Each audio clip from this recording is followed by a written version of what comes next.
안녕하세요 여러분, 환경공학을 가르치고 있는 우쌤입니다. 이번 영상은 나합격 대기환경기사 실기 2018년도 4회차 기출문제를 풀어보도록 하겠습니다. 이번 문제 보도록 할게요.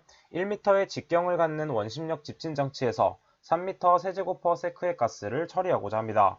이때 처리가스 입자의 밀도는 1.6g 세제곱 센티미터, 그리고 점도는 1.85 곱하기 10의 마이너스 5제곱 kg per 미터 세크라고 할 때 다음의 조건을 구하는 문제입니다.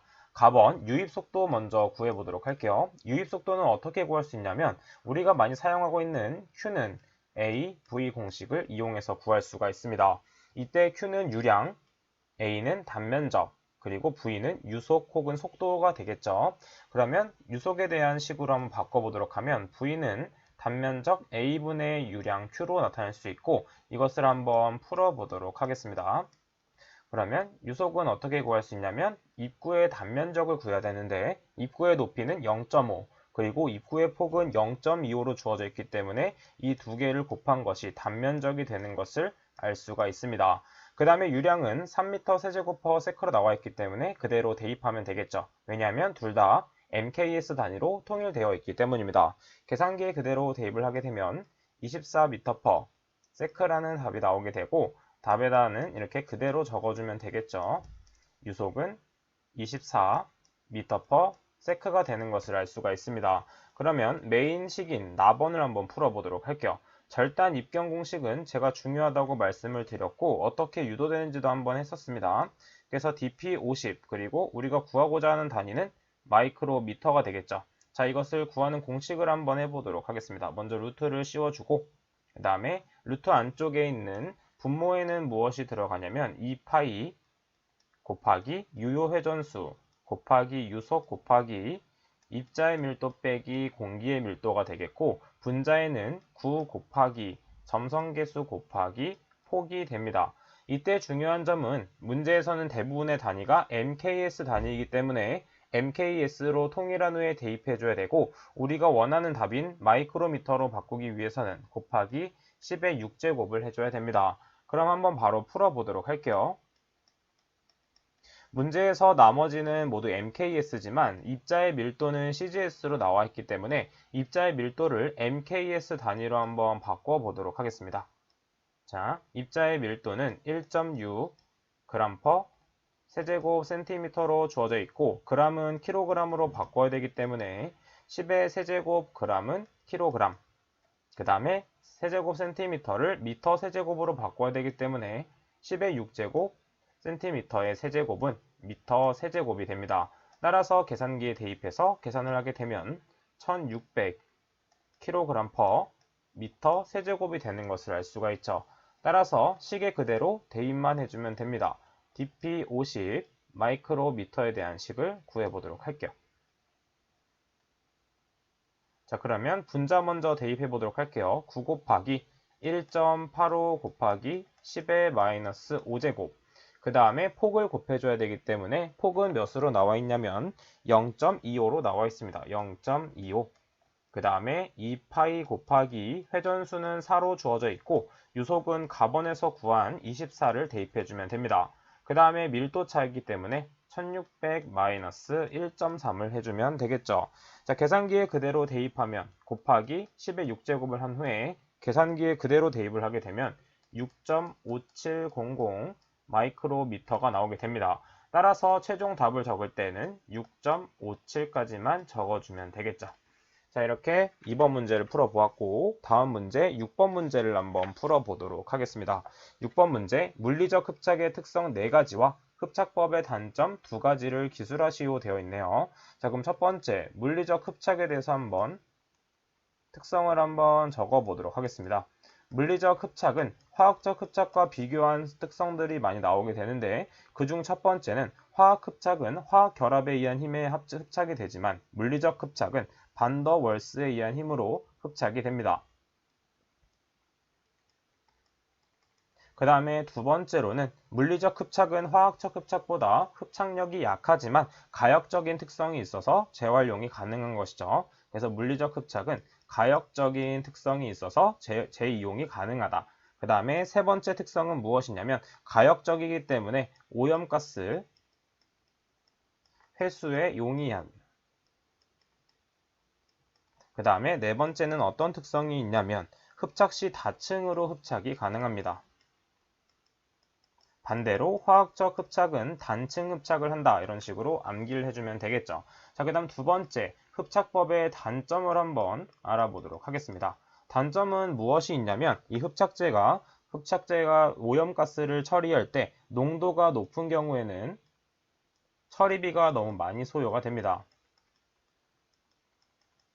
그 다음에 두 번째 단점으로는 흡착제가 워낙 고가이기 때문에 사용료가 많이 올라가게 되는 것이겠죠. 그 다음에 고온가스를 처리할 때 효율이 떨어지는 단점이 있습니다. 자, 이렇게 특성 4가지와 단점 2가지를 기술하시오 했을 경우에는 5가지를 적기보다는 4가지를 확실하게 적어주고 모르는 거는 적으시면 안 됩니다. 왜냐하면 많이 적었다고 좋은 것이 아니라 틀린 것을 적었을 경우에는 감점이 되기 때문에 잘 생각하고 고민해서 확실하게 아는 것만 적어주시는 게 좋습니다. 그럼 다음 문제 보도록 할게요. 11번 문제 풀어보도록 하겠습니다. 중유 조성이 탄소 85%, 수소는 7%, 황은 3.2%, 질소는 3%, 수분이 1.8%였다면 이 중유연소에 필요한 실제 습연소 가스량 미터 세제곱 퍼 킬로그램을 계산하는 문제입니다. 당 공기비는 1.3으로 주어져 있네요. 그럼 먼저 공식을 한번 적어보도록 하겠습니다. 자, GW는 어떻게 되냐면 실제 가스량이기 때문에 공기비 마이너스 0.21 그 다음 곱하기 이론 공기량 A0를 하면 되고 그때 탄소에서 발생하는 이산화탄소 그 다음에 수소에서 발생하는 H2O 그 다음에 황에서 발생하는 SO2 그 다음에 질소가 3% 더 추가되어 있기 때문에 연료 중 질소가스도 추가해 줘야 됩니다. 그럼 한번 보도록 할게요. 풀이를 한번 해보도록 하겠습니다.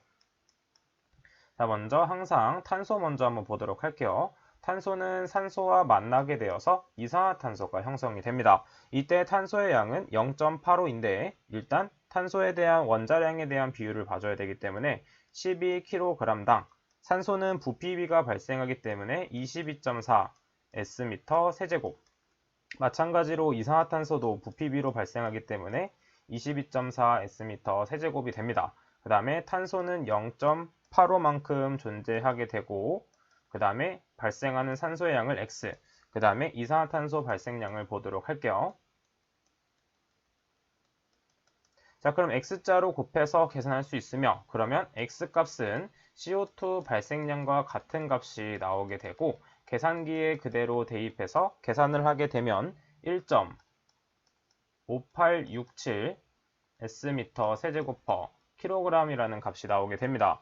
자, 그 다음에 두 번째는 수소를 한번 구해보도록 할게요. 수소는 0.5개의 산소와 만나게 되어서 H2O가 형성이 됩니다. 마찬가지로 2kg, 그 다음에 0.5 곱하기 22.4 Sm 세제곱, 그 다음에 22.4 Sm 세제곱이 형성이 되며 수소는 7%가 있기 때문에 0.07kg 그리고 Y, 그 다음에 H2O의 발생량을 한번 구해보도록 할게요. 이때 Y와 H2O의 발생량은 2배 차이가 됩니다. 왜냐하면 이때 산소는 0.5가 되고 물은 1이기 때문에 2배 차이가 나는 것을 알 수가 있겠죠. 따라서 Y값을 먼저 구해보도록 하면 Y값은 0.392 Sm 세제곱 퍼 킬로그램이 나오게 됩니다. 자, 그 다음에 세 번째 황을 한번 구해보도록 할게요. 황은 산소와 반응을 하게 되어서 SO2가 형성이 됩니다. 자, 그때 황의 원자량은 32kg 그리고 발생하는 산소는 22.4 Sm 세제곱 마찬가지로 SO2도 22.4 Sm 세제곱만큼 발생이 되겠죠. 이때 황의 함률은 3.2%이기 때문에 0.032kg 그 다음에 이때 값을 Z 그리고 SO2 양을 구해보도록 할게요. 이때는 Z값과 SO2 값이 같은 양이 발생하기 때문에 Z값과 SO2 발생량이 같으며 이때 Z값은 몇이 나오냐면 0.00224가 나오네요. Sm 세제곱 퍼 kg이 나옵니다. 자, 그럼 우리는 X, Y, Z 값을 이용해서 이론 산소량을 구할 수 있고 이것을 이용해서 이론 공기량 A0를 구할 수가 있습니다. 이론 공기량은 이론 산소량 나누기 0.21로 구할 수 있으며 이것을 계산기에 넣어서 그대로 계산을 하게 되면 9.529 Sm 세제곱 퍼 kg이 되는 것을 알 수가 있습니다. 자, 그 다음에 이것을 이용해서 GW를 바로 구해보도록 할게요. 자리가 없기 때문에 여기서 구해보도록 하겠습니다.